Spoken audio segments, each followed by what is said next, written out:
नमस्कार दोस्तों, कैसे हैं आप सभी। उम्मीद करता हूं कि आप स्वस्थ होंगे, सुखी होंगे और प्रसन्न होंगे। श्रीमद् भागवत गीता में आपका स्वागत है। हम यहाँ समझने का प्रयास करते हैं कि जीवन के जो विभिन्न पहलू हैं, अगर उसको समझने का, जानने का प्रयास करेंगे तो आपको जो है कई सारी बातें ऐसे निकल के आएंगी जो साधारणतया व्यक्ति उसको जो है मिस करता रहता है, उसको जो है भूलता रहता है। लेकिन आप जब उसका जानने का प्रयास करते हैं और समझने का प्रयास करते हैं तो उन चीज़ों को आप जान पाते हैं और समझ पाते हैं। तो उन्हीं विषयों को लेके हमारी जो समझ है वो हम यहीं से जानने का प्रयास करते हैं। और मैं उस हर एक व्यक्ति से ये कहूँगा कि वो हर एक चीज़ में प्रश्न करें, उसे जानने का प्रयास करें कई तरीकों से, क्योंकि जब आप मान लेते हैं तो उस विषय के बारे में आप पूर्ण रूप से जान ही नहीं सकते। अगर किसी भी चीज़ को जानना है तो आप जो है प्रश्न करना स्टार्ट करिए। आप प्रश्न पूछिए, जानने का प्रयास करिए कि कोई चीज़ किस प्रकार से बना है और क्यों बना है, उसका वास्तविक अर्थ क्या है। लेकिन हमारा जो माइंडसेट हो गया है वो ऐसा ही है कि जब तक हम अपने माइंडसेट को चेंज नहीं करेंगे, मतलब क्या होता है कि जैसे किसी व्यक्ति की जो प्रवृत्ति हो जाती है, जो नेचर हो जाता है, जो स्वभाव हो जाता है, वो उसी के अनुरूप जो है कार्य करता है। लेकिन वो इन सब चीज़ों से पार जा सकता है, कर सकता है, अगर उसके अंदर वो क्षमता विकसित कर दिया जाए, वो विचार जो है प्रस्तुत कर दिया जाए, उसके अंदर वो प्रश्नों का जो है पूछने की कला डाल दी जाए। और यही बात को जो है कई सारे दार्शनिकों ने, कई सारे लोगों ने लोगों को बताया, समझाया कि आप जो है अपने अंदर ये क्षमता लेके आइए। क्योंकि साधारणतया व्यक्ति का क्या काम होता है कि वो बस यही सोचता है कि उसका जो है काम हो जाए, जीवन यापन होता रहे और जैसे तैसे करके ये ज़िंदगी को काट सके। लेकिन जो समझ है वो कैसे विकसित होगी, जब तक आप जानेंगे नहीं, चीज़ों को समझने का प्रयास नहीं करेंगे, वो चीज़ें कैसे आप जान पाएंगे। अगर आप भौतिकतावादी हैं, अगर आप इसी पे जीना चाहते हैं, तो वहाँ पे भी तो ऐसी बहुत सारी चीज़ें हैं जो आपके मन में प्रश्न उत्पन्न करेंगी कि ये क्यों हो रहा है, कैसे हो रहा है, कौन कर रहा है। लेकिन आप जो है, जो उन चीज़ों को जानता है, वो कर रहा है, पद्धति क्या है, बस उसकी एक कहते नहीं सिस्टमैटिक जो है चीज़ें बनी हुई हैं, वो उसी पे फिट आ रही हैं, लेकिन कैसे हो रही हैं ये कोई नहीं जानना चाहता। और आपके मन में प्रश्न तभी उठेगा जब आपके अंदर से वो बातें आएंगी। अगर बाह्य रूप से आरोपित की जाएंगी तो वो बाह्य रूप से ही चली जाएंगी।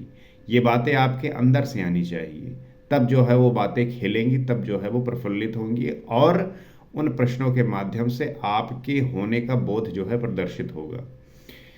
तो इसी प्रकार के आपके जो प्रश्न होते हैं, गूढ़ होते हैं, रहस्यमयी होते हैं, कितने भी कठिन प्रश्न हो आपके, श्रीमद् भागवत गीता आपको जो है मदद करती है। और इसमें वही प्रश्नों के जो जो गूढ़ प्रश्न हैं, उन सब के जो है उत्तर ये देती है। अर्थात श्री कृष्ण ने अपने अमृत रूपी बातों से उन सबको जो है बताया है और समझाया है कि कौन सी बातें किस प्रकार से यथार्थ हैं और सार्थक हैं।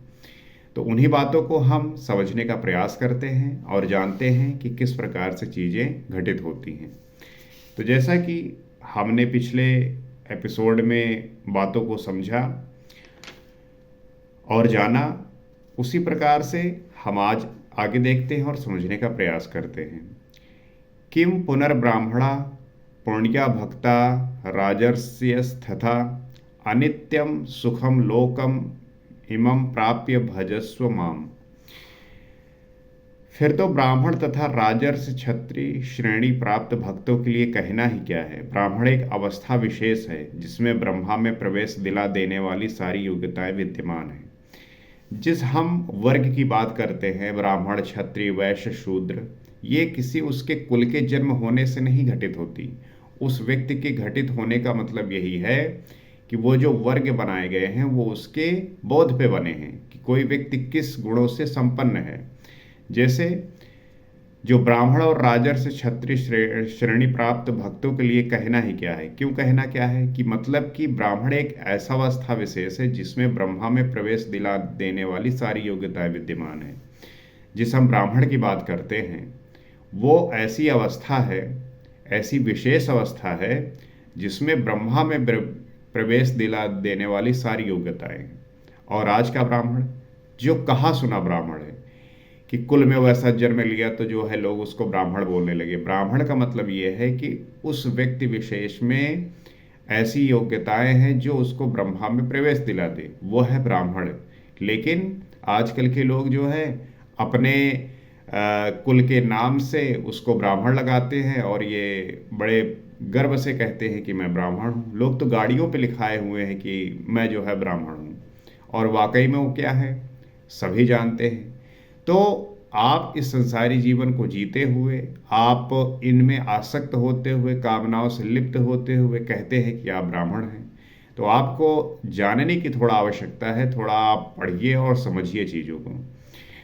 शांति अर्जो अनुभवी उपलब्धि, तो ब्रह्मा में प्रवेश दिला देने वाली क्षमताएं, शांति, आर्जव, अनुभवी उपलब्धि, ध्यान और इष्ट के निर्देशन पर जिसमें चलने की क्षमता है, वही ब्राह्मण है। तो ब्राह्मण कौन है, उसके आप योग्यताएं जान लीजिए। ब्राह्मण वही हो सकता है जिसके अंदर शांति है, आर्जव है, अनुभवी उपलब्धि है, ध्यान है और इष्ट के निर्देशन पर जिसमें चलने की क्षमता है, वही ब्राह्मण की अवस्था वाला है। इस बात को आप गांठ बांध के गांठ में दिमाग में ध्यान रख लिए कि ये जो बातें हैं यही एक ब्राह्मण की विशेषताएं हैं।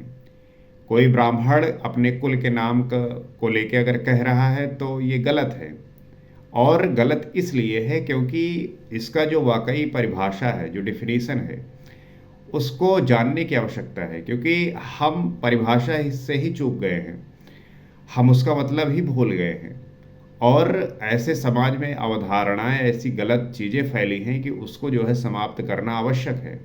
अगर आवश्यक नहीं होगा तो ये समाज इसी प्रकार से जो है बिखरा और अपने आप में अलग रहेगा। और किसी भी देश का, किसी भी राष्ट्र का विकास तभी हो सकता है जब सभी वर्ग, सभी अवस्थाएं साथ में मिलकर काम करें।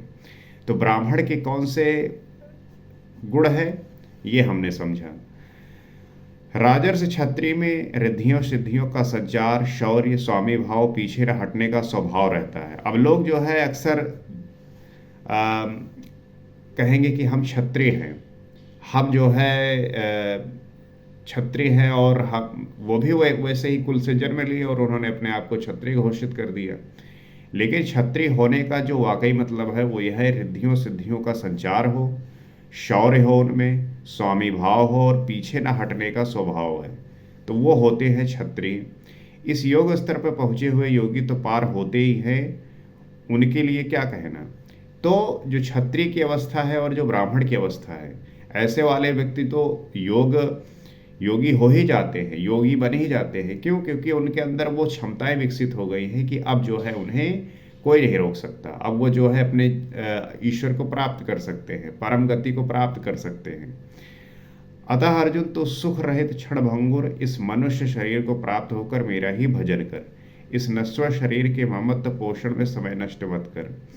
तो अर्जुन को श्री कृष्ण यही कह रहे हैं कि तू सुख रहित और जो क्षण भंगुर मनुष्य शरीर को प्राप्त होकर मेरा भजन कर। ये जो शरीर है ये क्षण भंगुर है, और मनुष्य शरीर को प्राप्त होकर मेरा ही भजन कर, क्योंकि इसी शरीर के द्वारा, मानव शरीर के द्वारा ही आप ईश्वर का भजन कर सकते हैं। क्योंकि अगर आप जानवर हो गए तो आपको इस बात का बोध ही नहीं होगा। जानवर के तो जो नेचुरल चीज़ें हैं बस वही करना है, तो उसके अंदर वो उतनी मानसिकता नहीं है, उतनी बुद्धि क्षमता नहीं है कि वो जो है इस बात को कन्वर्ट कर पाए, वो इस बात को जान पाए। इस नश्वर शरीर के ममत्व पोषण में समय नष्ट मत कर। वो यही बात कह रहे हैं कि ये जो शरीर है ये नश्वर है, तो इसमें अपना जो है मोह मत रखो और पोषण के लिए समय नष्ट ना करो। आप देखेंगे लोग इस शरीर के लिए इतना चमकाने के लिए इतना समय इस पे जो है लगाते हैं कि जो वास्तविक अर्थ होना चाहिए समय का उसका वो भूल जाते हैं, और बेवजह की और बेकार की चीज़ों में लगे रहते हैं। तो योगेश्वर श्री कृष्ण ने यहाँ चौथी बार ब्राह्मण, क्षत्रिय, वैश्य और शूद्र की चर्चा की। अध्याय 2 में उन्होंने कहा था कि क्षत्रिय के लिए युद्ध से बढ़कर कल्याण का कोई रास्ता नहीं है। क्षत्रिय के लिए युद्ध।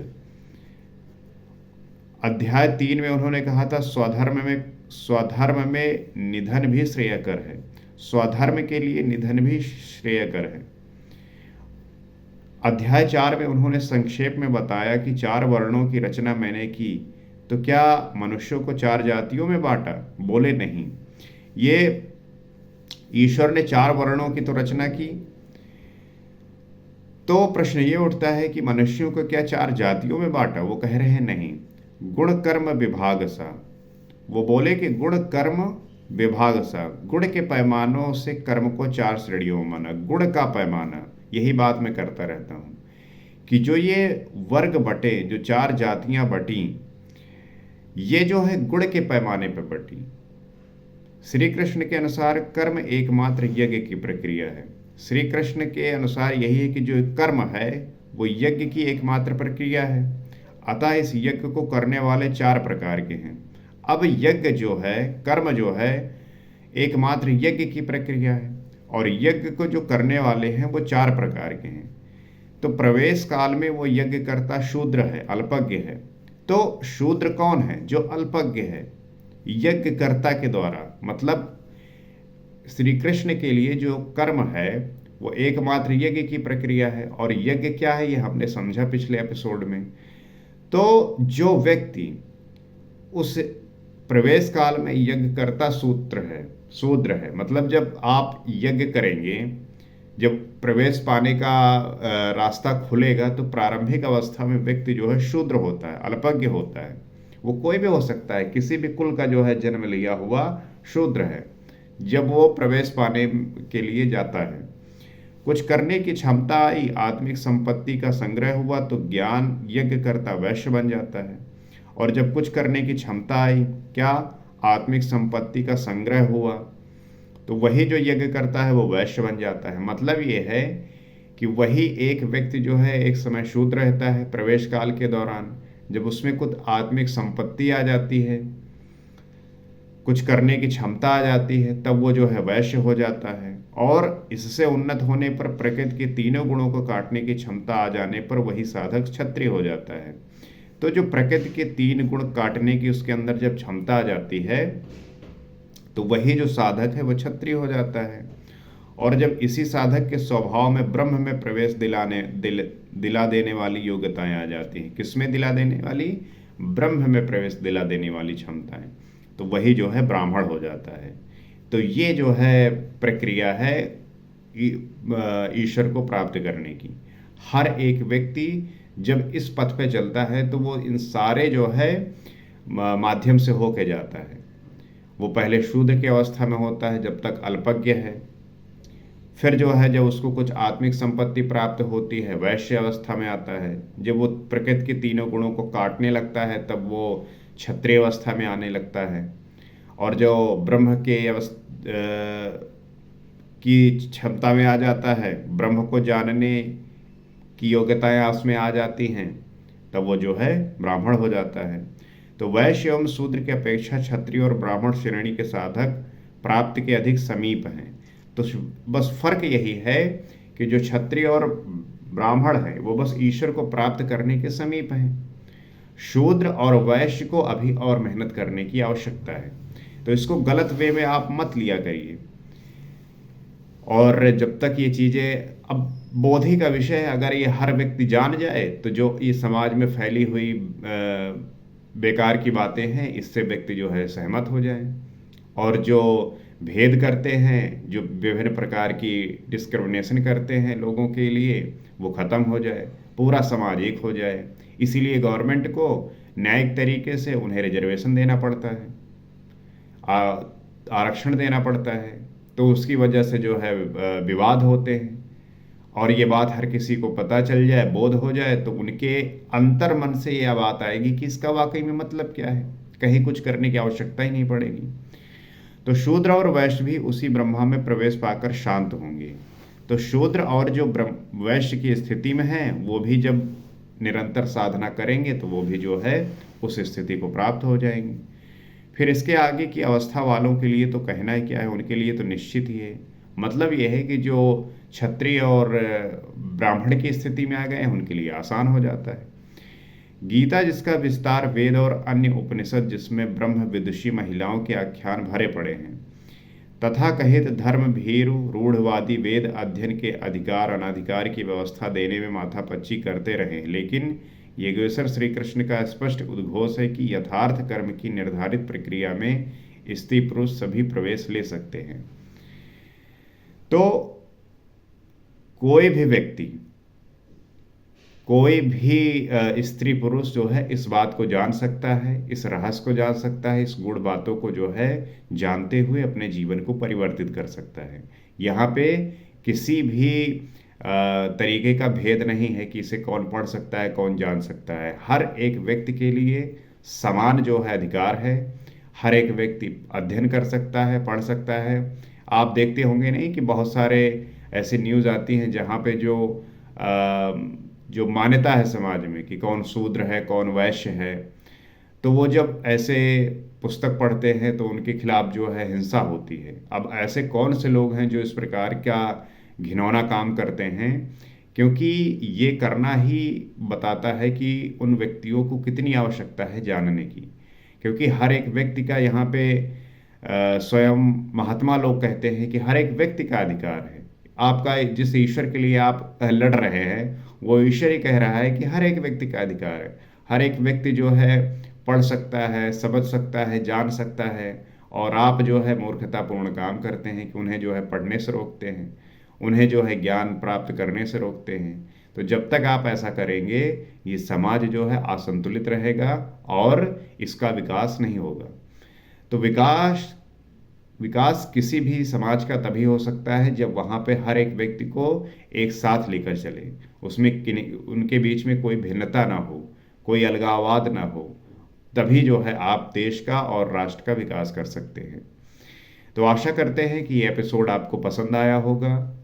अगर आपको लगता है और ये आपके वैल्यूएबल है, चीज़ें समझ में आ रही हैं, तो आप इस चैनल से जुड़ सकते हैं, ताकि हम जब भी इस प्रकार की बातें करें, संवाद करें, तो हम अपने विचारों को इसी प्रकार से समझते हुए, जानते हुए जीवन को उत्कृष्ट और आनंद से भर सकें।